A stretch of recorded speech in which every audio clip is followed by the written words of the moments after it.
Bonjour à tous. Jésus a utilisé de nombreuses paraboles, de nombreuses images pour expliquer ce qu'est le royaume de Dieu. Effectivement, nous ne l'avons jamais vu et c'est pour nous difficile de nous l'imaginer.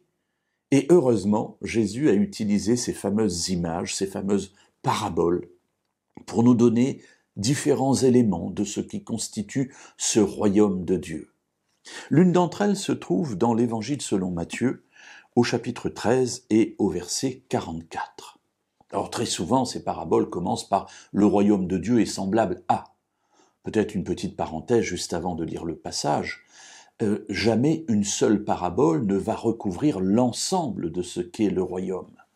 Effectivement, chaque parabole va souligner un aspect ou plusieurs importants que Jésus veut nous enseigner sur ce sujet. Mais on ne peut pas dire que le royaume de Dieu est uniquement une parabole. L'ensemble même des paraboles ne recouvre pas la totalité de ce qu'est le royaume de Dieu, parce que le royaume de Dieu, eh bien, c'est la personne même de Dieu, donc elle est infinie. Alors, sachant cela, lisons ce que Jésus nous dit ici. Donc, Matthieu chapitre 13, verset 44. Le royaume des cieux est encore semblable à un trésor caché dans un champ. L'homme qui l'a trouvé le cache de nouveau, et dans sa joie, il va vendre tout ce qu'il a et achète ce champ.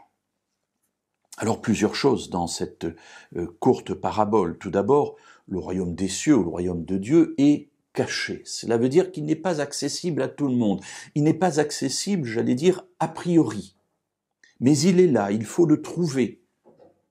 Et oui, mes amis, à l'heure actuelle, dans notre monde, qui est un monde de péché, eh bien, le royaume de Dieu n'est pas visible tout le temps, toujours, à tous instants, de manière facile. Oui, il se trouve parfois caché. Et puis voilà que cet homme le trouve. Et que va-t-il faire? Eh bien, il le remet à nouveau dans la terre et il va vendre tout ce qu'il a. C'est-à-dire qu'il a compris que ce royaume des cieux, cette nouvelle vie que Dieu nous propose, que Dieu lui propose, est tellement importante que cela vaut la peine de vendre tout ce que l'on a pour pouvoir venir acheter ce champ et devenir ainsi propriétaire de ce trésor inestimable. Alors voilà l'idée qui est soulignée ici. La grandeur, la valeur extraordinaire de cette vie avec Dieu qu'il nous propose dans notre existence actuelle.